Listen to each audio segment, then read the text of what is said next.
یہاں اٹلی میں جب لوگ پیپر حاصل کر لیتے ہیں یا پڑھائی مکمل کر لیتے ہیں تو وہ دوسرے ممالک میں چلے جاتے ہیں۔ ہم ان کو جماعتی طور پر کس طرح ترغیب دلا سکتے ہیں کہ وہ یہیں رہیں؟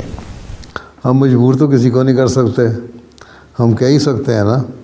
تو ان کو کہا کرو دیکھو یہاں تمہارے بینیفٹ کم ہے باقی یورپ کے مقابلے میں، لیکن تم جو پاکستان چھوڑ کے آئے ہو تو اس لیے آئے تھے کہ وہاں تمہارے اوپر جماعتی سختیاں تھیں، حالات تو وہاں تمہارے ایسے نہیں تھے کہ تم کوئی بڑی لیوش زندگی گزار رہے تھے، ٹھیک ہے۔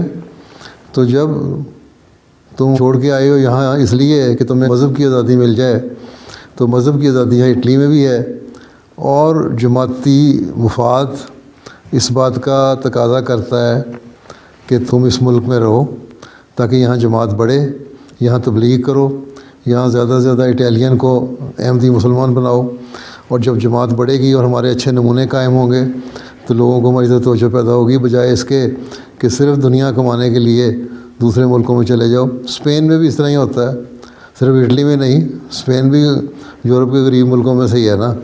وہاں بھی لوگ کچھ عرصے کے بعد جو پیپر مل جاتے ہیں تو جانے کی کوشش کرتے ہیں، ان کو بھی میں یہی کہتا ہوں۔ یا پھر ان کو کہا کرو اچھا تم نے جانا ہے تو تم جماعت کی خاطر یہاں آئے تھے تو یہ ایک عہد کرو کہ 5 بیعتیں کرا لو پھر تم چلے جاؤ یورپ میں، تو کم از کم جماعت کی تعداد تو بڑی، کچھ تو کنٹریبیوشن ہوگی نا ان کی یہاں، ٹھیک ہے۔ تو ہم وہ جو ہی دلا سکتے ہیں کہہ ہی سکتے ہیں، ہم کسی کو مجبور تو کر نہیں سکتے، ٹھیک ہے نا۔ ٹھیک، جزاک اللہ۔